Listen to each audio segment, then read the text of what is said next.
Okay, Assalamualaikum dan selamat sejahtera. Hari ini kita akan lihat berkenaan topik yang baru, chapter yang keempat, Securing One Connectivity. Jadi dalam topik ini kita bahagi kepada dua subtopik. Yang pertama adalah part point 1, merujuk kepada theoretical part of VPN, yang kita akan lihat dua kaedah ataupun dua jenis VPN. Yang pertama adalah menggunakan kaedah GRE, yang kedua adalah menggunakan kaedah IP security ataupun IPsec. Manakala part point 2 kita akan cuba untuk perform GRE dan IP security secara menggunakan packet tracer. Baik, jadi dalam kelas pada chapter yang kedua dan chapter yang ketiga, kita dah melihat berkenaan dengan one access option. Jadi pada topik 4 ni kita nak masuk berkenaan dengan VPN. Seperti mana yang kita dapat lihat pada slide, VPN merujuk kepada kaedah public one connection, yang mana ia adalah salah satu teknologi yang digunakan pada internet. Jadi dia agak berbeza dengan broadband, yang mana antara perbezaan utamanya adalah VPN menyokong penghantaran data secara selamat dengan implement proses encryption di antara source kepada destination. Baik, kita lihat slide yang pertama berkenaan dengan VPN. Poin yang pertama, a VPN is a private network created via tunneling over a public network, usually the internet. Jadi di dalam network kita pada hari ini, kita bahagikan connection ini kepada dua kaedah. Kaedah pertama yang kita sebut sebagai private network, dan kaedah kedua adalah public network. Private network hanyalah berupaya untuk menghubungkan di antara satu user ataupun satu device kepada device yang lain hanya di dalam kawasan private network sahaja. Contohnya di dalam kawasan Politeknik Muazzam Shah. Connection di antara JTMK ke JKM umpamanya, itu adalah connection private. Jadi JTMK tak boleh keluar kepada network luar. Umpamanya kalau di makmal MKR dulu kita nak cuba akses kepada Facebook, maka kita akan dipindahkan connection daripada private kepada public network.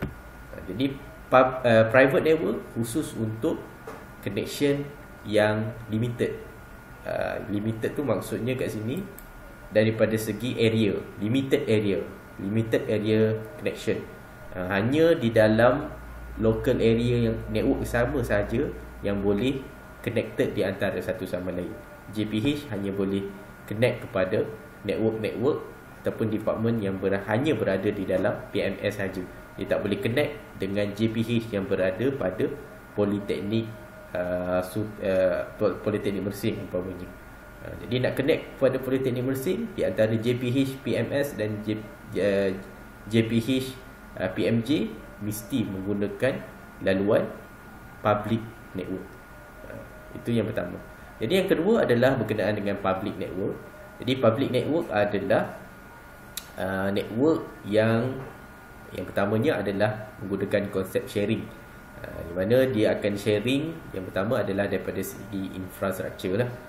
Umpamanya kalau dalam satu kawasan yang menggunakan provider, umpamanya streaming. Jadi streaming untuk connect kepada facebook.com.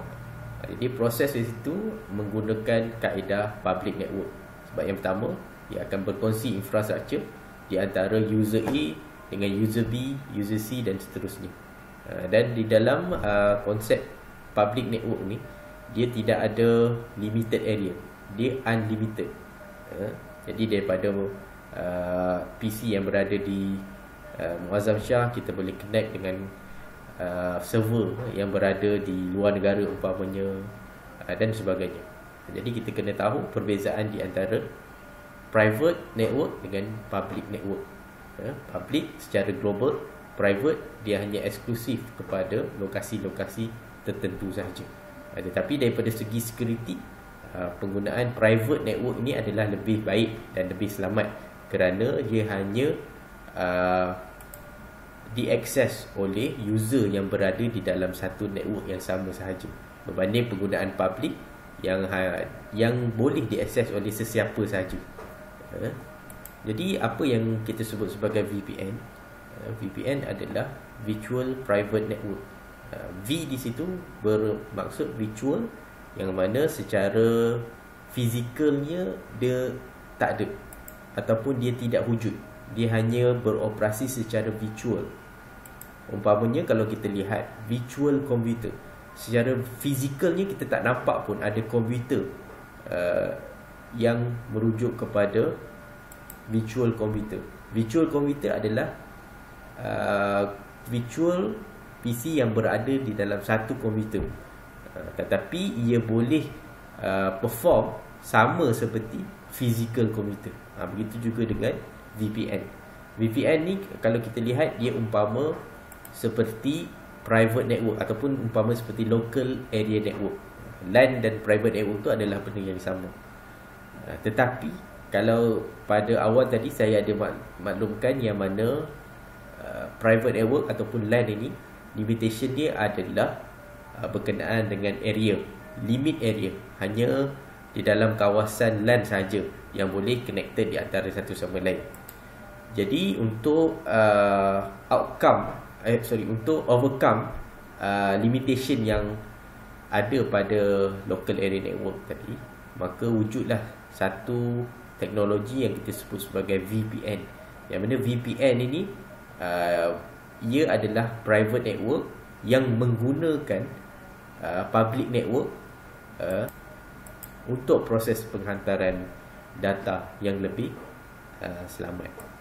Umpamanya kalau kita nak menghantar ataupun mengambil maklumat yang ada pada laptop kita, dan laptop tu berada di pejabat, kita berada di rumah.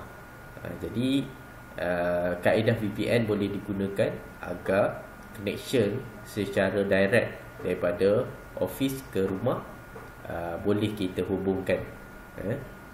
Jadi saya harap kamu faham konsep yang kita lihat di antara private network dan public network, dan bagaimana VPN itu diadaptasi kepada kedua-dua network itu tadi. Baik, jadi poin yang kedua, a secure implementation of VPN with encryption. Jadi dalam VPN ni yang kita kata selamat, yang kita kata secure, apakah mekanisme yang ada pada VPN? Jadi mekanisme yang paling penting adalah ia berupaya untuk melakukan proses encryption di antara endpoint kepada endpoint, daripada source kepada destination, daripada sender kepada recipient. Jadi data tadi akan di-encryptkan. Itu yang kita sebut sebagai private network, elemen yang ada pada private network tadi. Jadi walaupun kita menggunakan public network, iaitu internet, tetapi connection ataupun transmission kita di antara source kepada destination akan di-encrypt.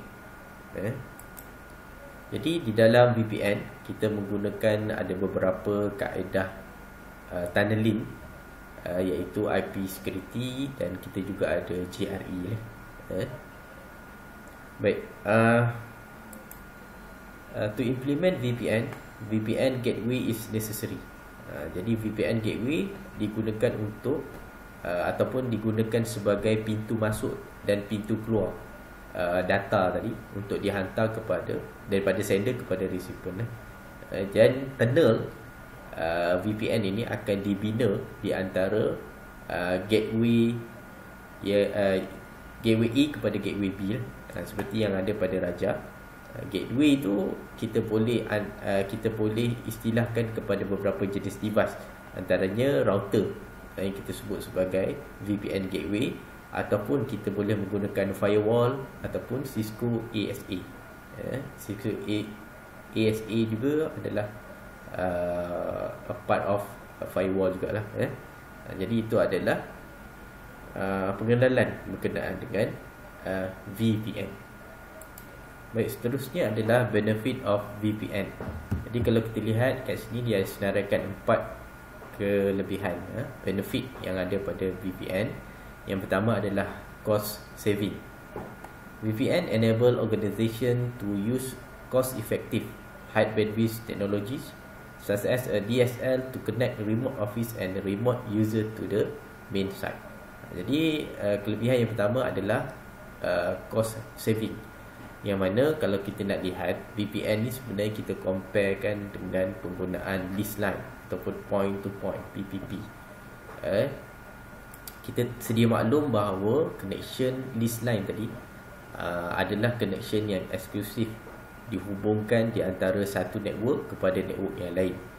Jadi kosnya yang pertama bergantung kepada berapa jauh jarak di antara point A dengan point B. Itu adalah PPP ataupun lease line tadi. Jadi kita compare dengan VPN, yang mana kedua-duanya mampu untuk membuat penghantaran data dengan kaedah yang selamat. Yang mana yang penggunaan lease line sudah tentu menggunakan kos yang sangat tinggi berbanding dengan penggunaan VPN yang menggunakan kos yang jauh lebih murah, kerana dia hanya menggunakan public network. Di dalam public network dia akan bina satu tunnel, dan tunnel itulah yang akan membuat penghantaran data dan implement encryption di antara source kepada destination. Yang kedua adalah scalability. Scalability kita tahu able to support the growth of the network, ataupun kita sebut sini organization are able to add large amount of capacity without adding significant infrastructure. Jadi scalability ni keupayaan untuk sesebuah network tadi menampung pertambahan network pada masa ataupun pada waktu akan datang. Jadi kalau kita lihat penggunaan this line, yang contohnya yang menghubungkan Politeknik A dengan Politeknik B. Jadi this line tadi hanya akan menyokong connection di antara kedua politeknik ini saja. Kalau ada penambahan satu politeknik yang baru ataupun satu department yang baru, maka dia perlu menambah infrastruktur yang baru, umpamanya router, switching, cabling dan sebagainya, dan seterusnya akan meningkatkan lagi kos pemasangan dan sebagainya. Manakala penggunaan VPN ini, jika ada penambahan politeknik lain, Politeknik A, Politeknik B dan Politeknik baru iaitu Politeknik C, jadi ia tidak perlu membuat sebarang isolation cabling kepada politeknik tersebut. Pada kawasan Politeknik C tadi, ia hanya perlu sekurang-kurangnya mempunyai connection internet untuk digunakan sebagai penghantaran komunikasi dan sebagainya, dan seterusnya penggunaan VPN tadi akan apply kepada internet ataupun apply kepada public network yang berada pada politeknik baru tadi. Itu contohnya.